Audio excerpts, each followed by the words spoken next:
kalau ada yang mau didiskusikan silakan. Ada yang mau didiskusikan boleh.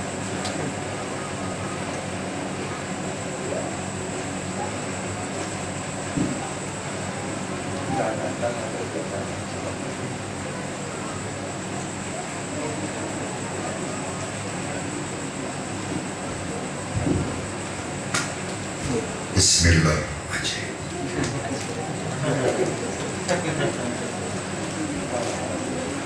A'udzubillahi minasyaitonirrajim. Bismillahirrahmanirrahim. Assalamualaikum warahmatullahi wabarakatuh.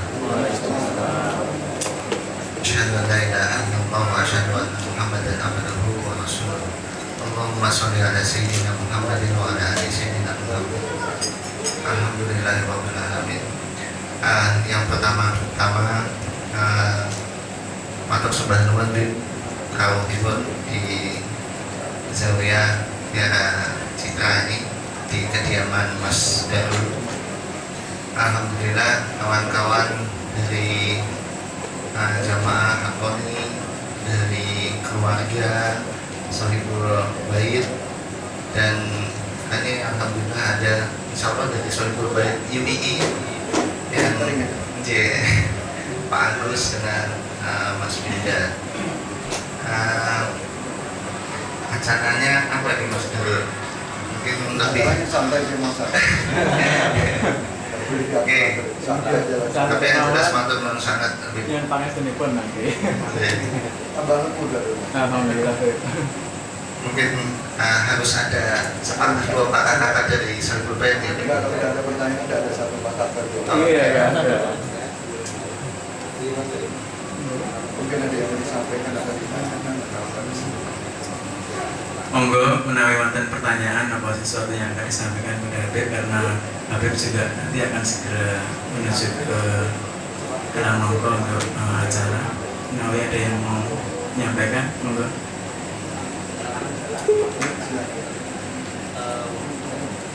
Belum pangertosan yang saya buatin dalam Agus Mancar ya.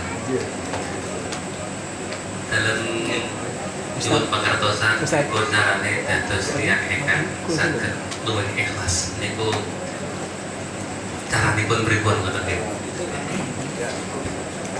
Sebetulnya pertanyaan ini tadi pertanyaan juga yang perlu saya tanyakan. Jadi saya sendiri belum ikhlas, bagaimana saya menerangkan tentang ikhlas. Tetapi saya pernah dengar ikhlas itu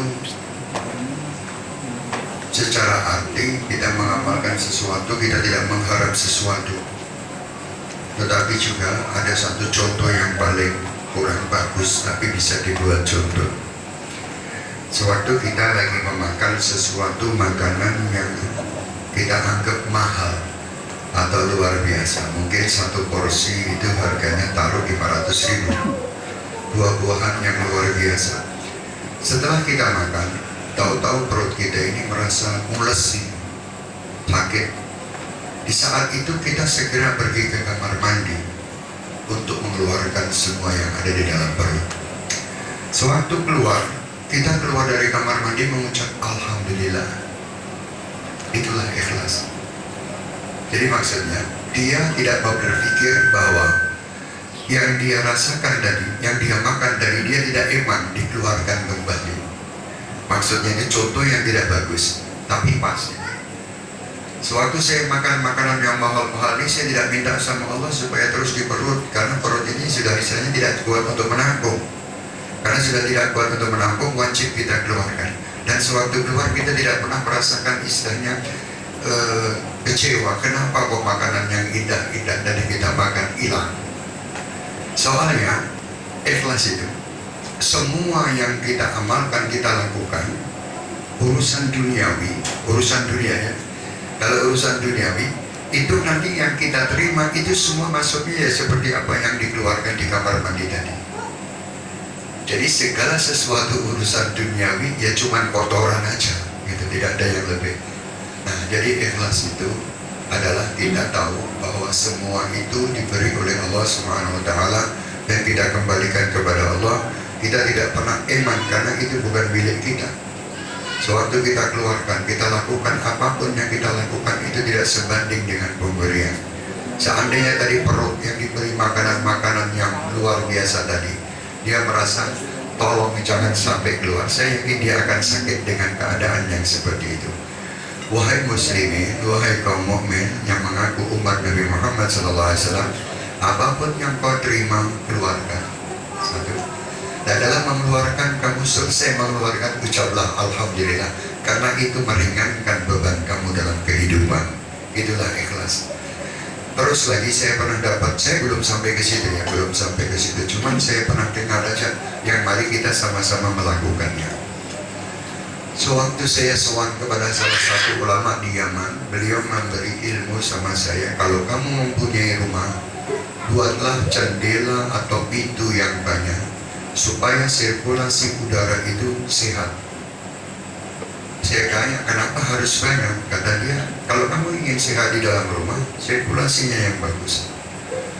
Maksud beliau itu ternyata di akhir beliau mengatakan, kamu itu mendapatkan sesuatu dari depan, kamu keluarkan dari pintu sampai pintu ini, akhirnya sirkulasi itu bagus.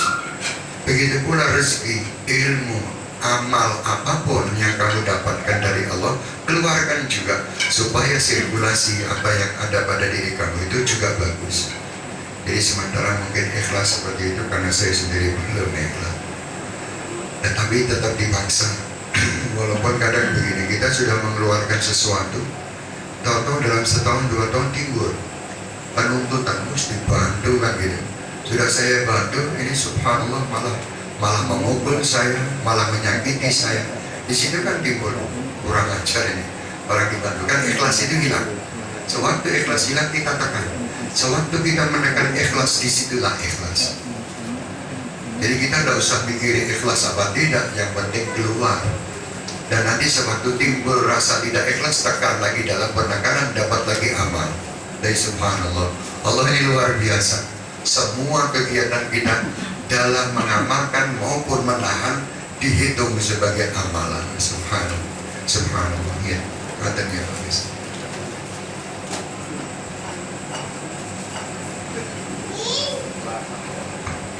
Jangan makan. Yang makan biar yang lain, saya makan. Saya ini ada di seral.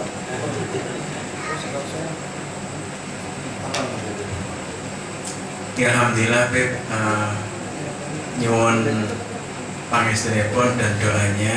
Yang pertama-tama sebenarnya terima kasih atas kehadiran dan kunjungan dari Habib Zawiyah Muguharjo Hasbani Haroni di Jogja, dan mohon doanya supaya kegiatan dari zikir dan apapun yang bersifat positif untuk dalam rangka cintaan pada Rasulullah itu bisa semakin berkembang di sini.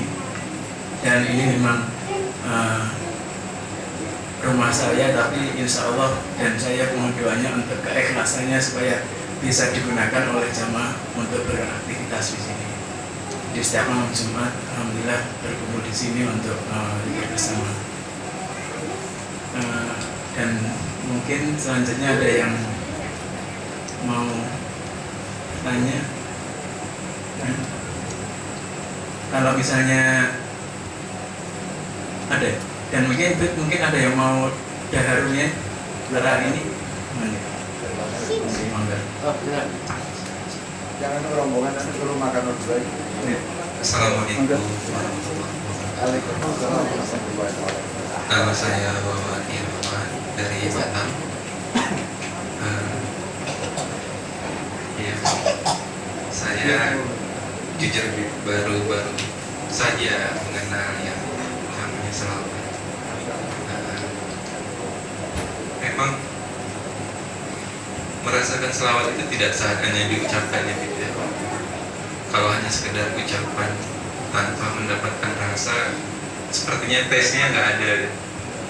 Nah, jadi yang ingin saya mohon bimbingan dan petunjuk dari Habib, rasa sebaik-baik rasa yang saat kita berselawat untuk dihadirkan di hati itu bagaimana agar dapat merasakannya seolah-olah kehadiran dari Rasulullah sendiri, ataupun menuju berada di hadirat Rasulullah SAW sendiri. Ya, saya rasa itu yang ingin saya sampaikan. Mohon doanya dari Habib dan mohon maaf kalau ada yang kurang berkenan. Assalamualaikum warahmatullahi wabarakatuh. Pertanyaan Masya Allah dari Batam. Siapa tadi namanya? Wawan, Mas Wawan, Masya Allah. Alhamdulillah Anda termasuk orang yang beruntung karena Anda mau mengenal Rasul Sallallahu Alaihi Wasallam dan ingin menyintai Rasulullah. Banyak manusia yang mengaku mukmin Muslim tapi dia tidak kenal sebenarnya siapa Rasulullah Sallallahu Alaihi Wasallam. Di dalam buku Maulid disampaikan di situ Duror itu tashwiqan lis-sami'in min khawasil mu'minin. Orang-orang mukmin yang khusus dia akan mendapatkan sesuatu kekhususan pula dari Allah untuk mencintai Rasulullah. Kalau orang yang tidak dapat kekhususan sama dari Allah, tidak mungkin dia akan mempunyai cinta sama Rasul. Ciri-ciri cinta sama Rasulullah saya pun belum juga sampai ke arah situ. Tetapi kita ini kumpul kepada orang-orang yang menginginkan atau orang yang sudah dicintai Allah dan Rasulnya serta menyintai Allah dan Rasulnya melalui para sahabat Rasulullah, terutama para Sayyidina Abu Bakar, Sayyidina Umar, Sayyidina Uthman, Sayyidina Ali, terus tabi'in sampai ke guru-guru kita sehat ini. Habib Ali mengatakan Allahumma salli ala Sayyidina bil ajsam wal arwah wal qulub. Supaya kita cinta Rasul, pertama kita harus sering menyebut nama kekasih kita. Itu cinta. Sewaktu saya menyintai orang Batam, berarti saya selalu menyebut nama Mas Wawan terus, gitu kan. Kemana tempat tidak ada Mas Wawan saya cari. Sewaktu saya cerita menceritakan Mas Wawan. Sewaktu saya hayal yang saya hayalkan juga Mas Wawan. Itu ciri orang cinta. Walaupun saya ini orang yang penuh dosa, bagaimana saya menghayal Rasulullah, kan gitu. Menghayal Rasulullah itu kan di dalam hadis sudah ada abiyadun lawn musyarraban bi humrah wasi'al jabin hasanahu sya'ruhu bainal jummati wal wafrah. Rasulullah itu wajahnya di dalam hadis ya putih kemerah-merahan wajah beliau. Di samping itu wasi'al jabin, dahi beliau itu luas. Terus tinggi beliau tidak terlalu tinggi, tidak terlalu pendek. Dada beliau lebar. Bibir beliau, hidung beliau, mata beliau semua ditunjukkan di dalam hadis. Bibir beliau itu bagikan huruf mim. Jadi indah, kecil, indah.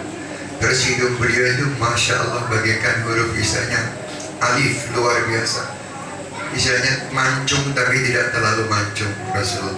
Nah, dari hadis-hadis tersebut kita bisa menghayal, ya Allah kapan ya saya ketemu. Sebagai salah satu pelajaran yang saya kasihkan ke anak saya yang saya bilang sama anak saya Toha dan kalau mau tidur coba ya Allah jumpakan saya dengan Rasulullah dari kecil supaya nanti paling tidak nanti lama-kelamaan itu menjadi satu kebiasaan yang dia ada rasa rindu dengan Rasul. Tapi kalau tidak pernah dimulai begitu, bagaimana kita bisa rindu dan cinta? Sebut nama beliau. Yang kedua, apa yang dicintai atau diinginkan beliau kita ikuti, insya Allah lama-lama kita cinta. Apa yang beliau benci kita jauhi. Namanya kita cinta Rasul berarti kita harus membuat gembira Rasulullah Sallallahu Alaihi Wasallam.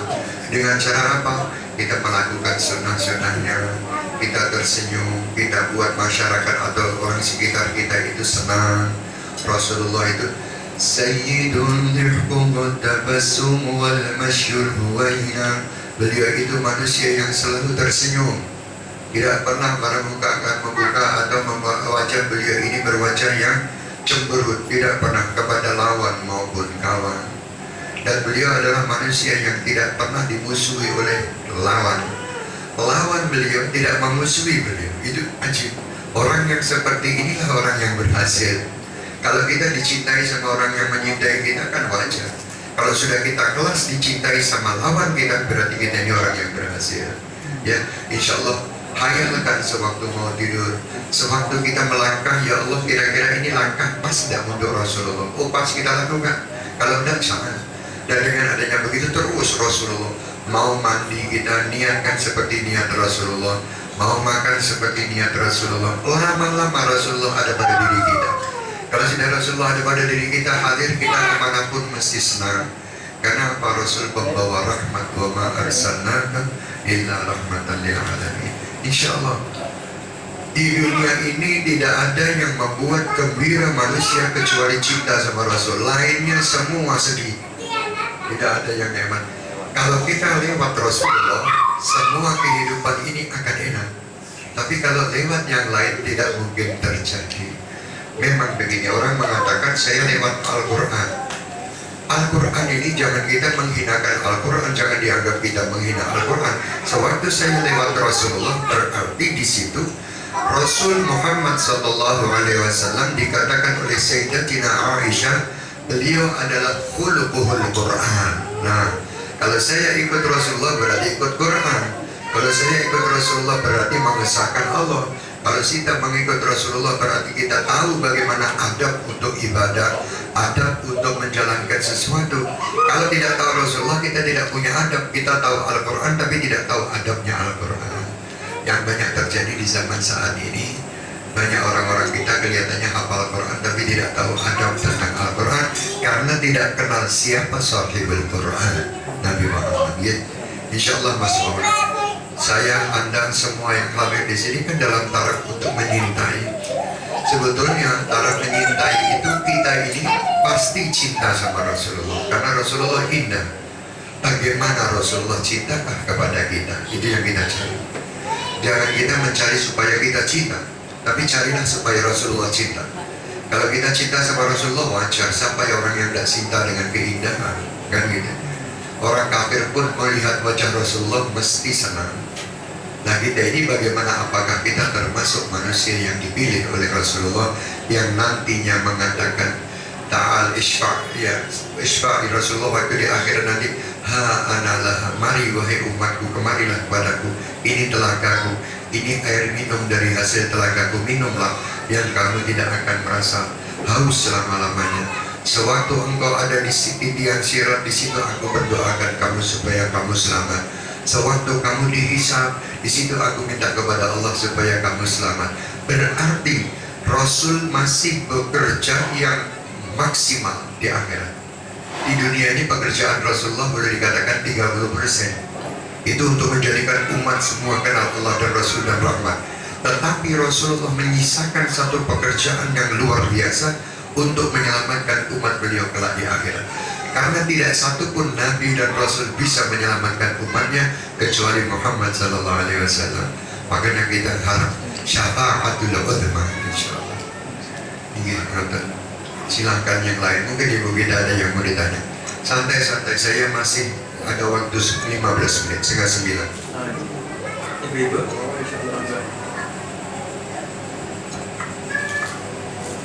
Assalamualaikum warahmatullahi wabarakatuh.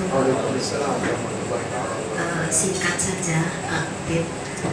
Kebetulan saya kalau mendengar Habib itu mau datang, mau pengajian kami bersama ibu-ibu itu kan kepingin sekali mendekat. Jadi di sini kami hanya menyampaikan saja kepuasan kami bahwa kami bisa ketemu lebih dekat, karena kalau di arena itu kan sulit sekali untuk masuk lebih dekat kepada Habib. Dan ini semua karena keinginan kami juga agar mendapatkan barokah dan Habib, dan kami mohon doa agar di dalam mendoakan anak-anak kami agar supaya lebih soleh, karena anak kami salah satunya adalah Darul dan yang lain 5 orang semua laki-laki, sehingga kami mohon agar doa mudah-mudahan semoga soleh dan ya soleh itu lebih sudah mencakup semuanya Habib. Itu kami mohon doa dari Habib. Kami juga dapat mendapatkan kesabaran dalam berdoa demi anak-anak saya agar supaya bisa tetap dalam beribadah dan meningkatkan ibadahnya untuk tentu saja kebutuhan kelak di akhirat. Demikian Habib, terima kasih. Assalamualaikum warahmatullahi wabarakatuh. Warahmatullahi wabarakatuh. Alhamdulillah. Sebetulnya ucapan ibu tadi ini sudah doa yang luar biasa. Karena dari ucapan ibu tadi menunjukkan ibu ridho terhadap anak-anaknya. Karena keridhaan ibu terhadap anak itu akan menjadikan anak menjadi soleh. Jadi ibu tidak usah khawatir, doa orang tua lebih mustajab. Dan insya Allah ucapan ibu tadi menunjukkan kegembiraan ibu mempunyai anak-anak laki-laki tersebut.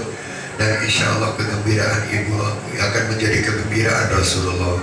Dan insya Allah nanti anak-anak juga akan menjadi anak-anak yang dicintai Allah dan Rasul, yang selalu bisa mendoakan orang tuanya, yang bermanfaat dunia wal akhirat.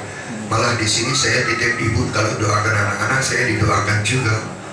Jadi jangan terus lo kan terus panjenengan buatan doakan pulau. Jadi kalau ada doa, doakan saya juga. Insya Allah doa ibu yang ikhlas insya Allah itu lebih mustajab.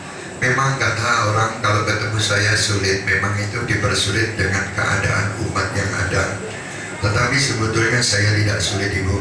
Sewaktu-waktu ibu longgar atau mungkin saya longgar, saya mampir lagi di sini. Di rumah saya bisa aja kapanpun ketemu insya Allah. Saya biasanya ada di tempat itu biasanya hari Rabu. Selain hari Rabu saya keliling juga mengenalkan diri saya dan umat ini dengan Nabi Muhammad. Sampai saya mempunyai cita-cita dan didoakan supaya saya meninggal pun dalam bersolawat. Saya ingin itu, supaya Rasulullah menyambut nyawa-nyawa kita, roh kita, dan dihantarkan kepada Allah. Ini adalah sebaik-baik umatku. Kita nggak ingin begitu Bu ya. Insya Allah ibu tidak usah khawatir, pasti doa orang tua mustajabah, pasti insya Allah. Assalamualaikum. Assalamualaikum. Waalaikumsalam. Waalaikumsalam. Saya dari Madiun. Nyai Musen, Beb. Oh masya Allah, beneran ibu Kiai Musin. Saya saya. Nyai Musen. Oh loh, kok sampai sini Bu Kiai Musin? Masih saudara Bu Ahmadi. Oh subhanallah. Kebetulan saya silaturahim ke sini. Alhamdulillah. Dan kebetulan saya bisa ketemu juga. Ya, alhamdulillah. Alhamdulillah. Sewaktu di Madiun. Masya Allah, Kiai Musin ini subhanallah, waktu itu saya ini di Madiun mencari orang yang cocok dengan bukan cocok ya, saya tidak berani mengatakan cocok. Waktu itu hati saya itu ingin bersolawat di Madiun, tempat istri kan di Madiun di Josena. Saya cari kiai-kiai yang kontak dengan solawat ini, sholat dan yattasilu, ittisal satu dengan lain. Ketemu almarhum Kiai Muhsin. Sewaktu itu beliau menangis betul merangkul saya dengan sholawat. Beliau selalu dan saya selalu setiap datang memang dapat Bapak Kiai Muhsin. Setelah meninggal beliau saya tertinggal. Waktu itu sempat kita membuat acara istilahnya bulan purnama di Masjid Agung bersama Kiai Muhsin. Walaupun sekarang jalan tapi belum aktif, tidak seperti dahulu. Tapi alhamdulillah berkat Kiai Muhsin sekarang salawat itu di sekitar Madiun jalan bagus ya. Insya Allah Kiai Muhsin Jambu luar biasa, yuhibbun Nabi. Beliau senang sama Rasulullah dan beliau saat ini bersama Rasulullah, sangat bersama. Saya yakin karena hatinya itu selalu tergetar kalau mendengar nama Rasulullah SAW. Kiai Muhsin, Masya Allah, terima kasih Ibu. Saya bisa ketemu lagi, berarti kita berjumpa lagi dengan Kiai Muhsin ini berarti. Alhamdulillah. Barokah doanya. Amin, amin, Mudah-mudahan saya bisa ke Mekah. Amin, amin. Tidak ada yang sulit di dunia ini, yang sulit tidak ada. Semuanya mudah. Allah yang maha memberi kemudahan. La yukallifullahu nafsan illa wus'aha. Insyaallah. Terima kasih. Ya, monggo. Ya, salam. Ketemu Kiai Muhsin. Lek itu, Beb. Lek. Udah cerita deh. Biasa ya, Beb. Ketemu beda. Terus sama ibunya aja. Monggo. Ya. Saya Rifki dari Kalimantan. Oke, Raya. Ini kok ikut guru saya ini almarhum. Alhamdulillah, luar biasa. Ini kan istilahnya saya dari sana ke Jogja. Lalu yang paling dekat istilahnya paling orang Kalimantan dekatnya dengan Solo, terutama almarhum Habib Anis. Saya cuma minta gini, apa yang paling berkesan, apa yang paling mungkin nasihat Habib Anis almarhum kepada Habib Syekh yang istilahnya kami meminta apa yang Habib Anis beri kepada Habib untuk diberikan juga kepada kami, apa nasihat dari Habib Anis yang mungkin paling bermanfaat. Dan terima kasih.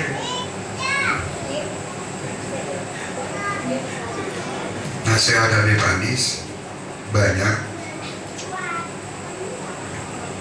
dan yang saya bisa ambil, jadikan Anda ini manfaat bagi umat ini aja.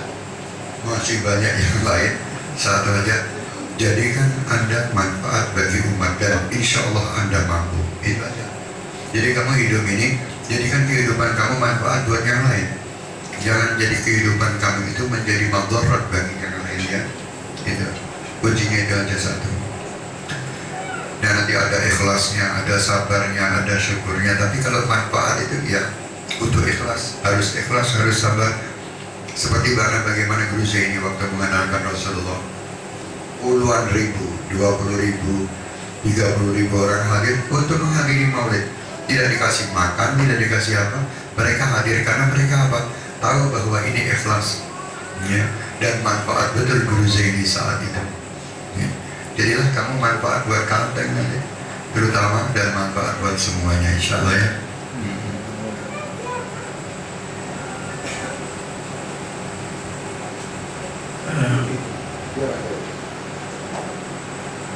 Mantan Malik, pertanyaan. Kalau Satu Mei insya Allah Habib sudah kita akan 1 Mei di Oh ya, ini insya Allah siap. undangan kita sudah siap. 1 Mei ya. Itu yang ada tanggal 5 Mei atau 5 Juni di pondok atau di tidak paham ya. Itu mungkin agak digeser, tapi kalau yang tanggal 1 siap. Alhamdulillah, bisa siap semuanya. Matur nuwun sanget Beb, menawi tidak ada yang lain, Dedek nyuwun pangestunipun lan nyuwun doanya Beb bersama-sama sebelum ke acara. Assalamualaikum. Waalaikumsalam warahmatullahi wabarakatuh. Siap.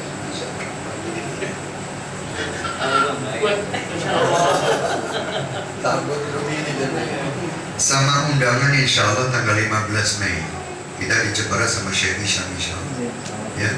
Kalau memang longgar ada bismillah kita harap kehadirannya. Insya Allah tanggal 15 Mei sudah kelihatannya hampir positif semuanya kelihatannya. Kemarin sudah dari kantor di sana sudah menengok ke Jepara juga untuk acara ini. Dan insya Allah mungkin dari situ nginap semalam, besoknya itu acara rencananya ziarah di makam Sunan Kudus. Terus pulangnya beliau mau ziarah di Raden Bata sekali mungkin, tapi yang jelas kelihatannya Sunan Kudus. Insya Allah. Ya alhamdulillah tiap tahun bisa berapa kali acara sama beliau, masya Allah. Luar biasa, saya asik. Semua coba ya, Mas Darul, Mas Joko sebut. Semua gara-gara Jogja. Itu awalnya kan di sini di Balai Kota. Nah setelah Balai Kota itu lihat Solo tambah kemeropok, istilahnya coro di Jawa. Kepingin terus setiap acara ada salawat. Dan memang saya kemarin menyampaikan, coba wahai jamaah kita yang ada di Jakarta, tolong Syekh Hisham itu ajaklah ke bawah. Jadi ajak ke bawah supaya masyarakat tahu Syekh Hisham dan Syekh Hisham tahu masyarakatnya. Jadi kan